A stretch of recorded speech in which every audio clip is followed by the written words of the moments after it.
We're back, Token 2049. We're in Singapore this time after Dubai, and I'm back once again with Levi. How you doing, brother? I'm good, man. Yes, go, my guy. How is everything, man? It's great. Yeah, this event is so much bigger than Dubai, so it's just crazy to see all the crypto businesses here, and being here with BTCC again is a huge pleasure. It's insane. There's 4 floors here. Like I got lost on the way in. I got lost probably on the way out. It's insane. It took forever to find you guys, but we're here. So thank God. Thank God. Okay, man. Let's jump in. Just a few quick fire questions. Yeah. The market's been funny at the moment. Yeah. How are you trading right now? Bull, bear, or you're in the sideways crab? Yeah, I mean, honestly, like whenever it comes to bull markets, I like to focus on doing longs. And so I've just been finding good entries when we do move down, and I've been locking those in. And then I just kind of scalp the profits off on the way up. And so that's been working really good for me. It's been kind of like swing trading, I would say. So I hold these positions for a decent amount of time, but as long as you can find those entries, you're going to be pretty good. It's just like the shorting that gets kind of, gets people wrecked sometimes in the bull market. So I try to avoid those, yeah. Yeah, I think when it comes to shorting, people think they're more clever than they probably are. Yeah. And sometimes it's better to just be a bull and long on spot than a clever bear. And clever bears usually get chopped. Yeah. It's from what I know, Yeah, I have a lot more success doing shorts in bear markets. Like once, the liquidity cycle kind of ends and things are looking, a little bit more bearish, then I start looking to do shorts. But during the next 6-12 months, I'm probably not going to be shorting too much at all. I'm just going to be going long when I can, and then just taking profits and waiting for the next move to happen again. Excellent. I mean, you may have potentially answered the next question, but if you had to bet dinner on it, yeah, XRP up or down before the end of the year? I think we're going to be up for sure from where we are right now. We just had a pretty good correction on XRP. Like XRP went down to $2.67. It rebounded back up to around 290-ish. Came back down a little bit. We're trading somewhere around 280 right now.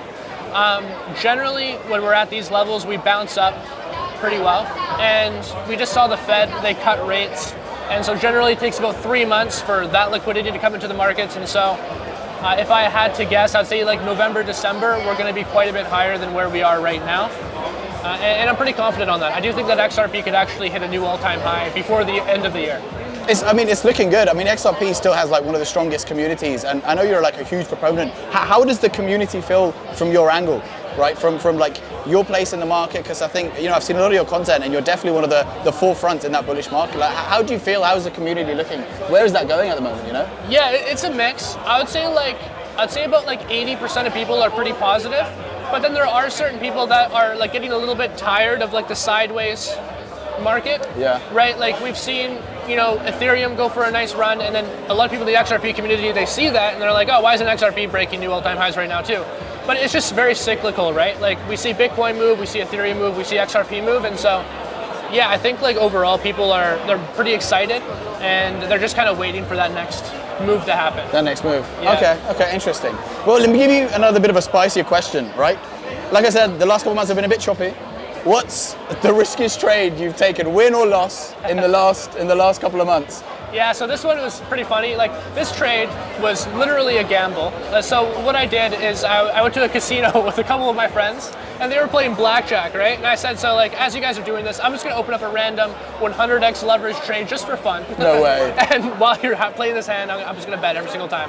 And so I did that a few times. It's just 50-50, win, lose, win, lose. I wasn't risking a massive amount, but that was definitely the riskiest thing that I did. And it was just for fun. Sometimes I just do that for fun. But 99% of what I do is super calculated, finding the best possible entry, which I've been waiting for weeks sometimes, and then just riding that wave. But yeah, that. Wait, let's just start. So that trade, yeah. How much did you make out of interest? Yeah, so I placed 4 trades. 2 of them got liquidated, 2 of them I closed in profit. I think came out of it maybe a couple $1,000s in profit once everything was said and done. Which is great for a little casino, have fun, gamble. Yeah. But yeah, I just thought that'd be a fun way to gamble while my friends were gambling, with the 100x level. That's going to be one hell of a way to do it. Let me tell you. Yeah. Listen, I obviously follow you on Twitter. I think this obviously being live streamed there as well. Now, what's your take on crypto Twitter? Do you think there's potentially any signals that you can get on crypto Twitter, or is it better to just be looking at the on-chain sleuths on chain all day? What's some of the sentiments you follow? Yeah, that's a good question. I think if you follow a lot as to like what the Fed is talking about, and you look more so at like the global macroeconomic picture, as opposed to like focusing really in on like what specific things are doing, like maybe what XRP is doing on the day-to-day, you're gonna find a lot more success. At least I have personally, and people in my audience who follow me find a lot of success that way. And so I would say like there are a number of different news sources that can give you really valuable information about like on-chain metrics, liquidation zones, and things like that. And that's the sort of information that I grab. I look at like the news on a broad scale, like has the Fed cut rates? Okay, like I know like 20 out of the last 20 times the Fed cut rates, with the S&P 500 being within a certain margin of all-time highs, we have closed higher. That's a 100% success rate. And so knowing that, I'm very confident that we're going to be moving up long-term. So what I do in the short term is all based around how many longs are currently open on the market, how many shorts are currently open on the market, and what are like these institutions and whales trying to do to liquidate these guys. And that's where you find success, because a lot of these big players in the space, that's how they make money. Yeah. That's just what they do. When they see like, okay, this is a small cap crypto or whatever, I can liquidate all these longs, it'll push the price to this level. There is sadly like a lot of manipulation, I think, that we see in these markets. I mean, I don't want to connect the two, but speaking of manipulation, Trump has been in power. Okay, this has gone the wrong way. I'm a supporter of Trump, but we're in I would say in a very relaxed environment because of Trump coming into the market. Like, how do you think that's going to play out for the next 3 to 4 years? Do you think it's going to be like a free for all, or do you think there's going to be like a big ban hammer if and when after his term ends? What do you think that's going to mean for us? After Trump, it's hard to say for sure, but I know like during Trump's presidency, the markets are going to be extra volatile, because what Trump loves to do is he loves to make statements that will impact the world in whatever way, and sometimes that's negative, sometimes that's positive. And like a lot, like I think the things happening with Jerome Powell is a great example. Like for the last like 12 months, almost every single month, he's been harping Jerome Powell to cut rates. Like, you got to do this. He's like calling him too late Powell. He's calling him an idiot and all this kind of stuff. He's very inflammatory, and that does impact the markets. We saw that with tariffs. When he announced tariffs, it was like a massive crypto-wide crash. But then we had a V-shaped recovery right after. And so it's just about finding those crash opportunities when everyone's panicking and losing their minds because Trump made some crazy inflammatory statement.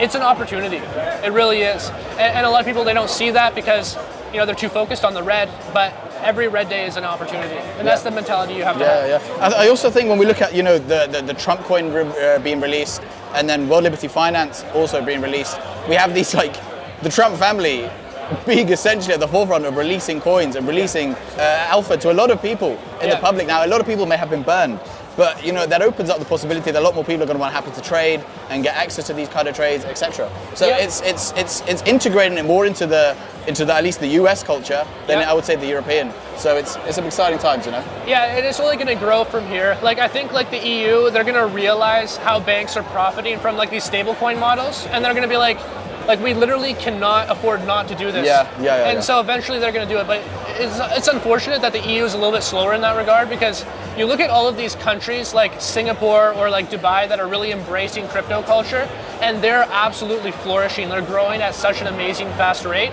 And so, you know, I'd love to see the EU actually, you know, do that more, because I'm a European by blood. You know, that's where I come from. But I'm not going to hold my breath. You know, like I'm gonna go where the people are that are doing the right things, and where the money flows, you find rewards, right? That's right. Yeah, it's a shame that Europe has become so aggressive in that regard. Yeah. The last one, it would be completely wrong of me to not answer. Bitcoin, end of year prediction. What do we think? I think much like XRP, Bitcoin will definitely be closing higher by the end of the year. How high that's going to be is anyone's guess, but I would say like with the Fed continuing to cut rates, I wouldn't be surprised for Bitcoin to hit a new all-time high before the end of the year as well. And it might take a little bit longer, like it might be Q1 of 2026, but either way, like I'm just going to prepare for that, because I have a really strong inclination based off of what I'm seeing that it's going to happen anytime in the next like 4 to 5 months. And so, yeah, we're getting ready for that. Are you holding more Bitcoin or XRP? Oh, XRP for sure. Yeah, there he is. But I do have a lot of Bitcoin too. Bitcoin is great. It's a great store of value, and I do think that it's going to continue to grow. It's going to be the number one in terms of like just overall like market cap growth from like a raw number perspective. And so I think it's a mistake to go all in on any crypto. Like Bitcoin's amazing, XRP's amazing. Never go all in one basket because we don't know what's going to happen tomorrow. Anything can happen in crypto. It's a crazy Wild West. So keep your eggs in many different baskets. Exactly. Aim of the game. My friend, so fucking good to see you again. You as well. Amazing. Thank you so much. My pleasure. Guys, thank you so much. I will see you on the next one. Peace.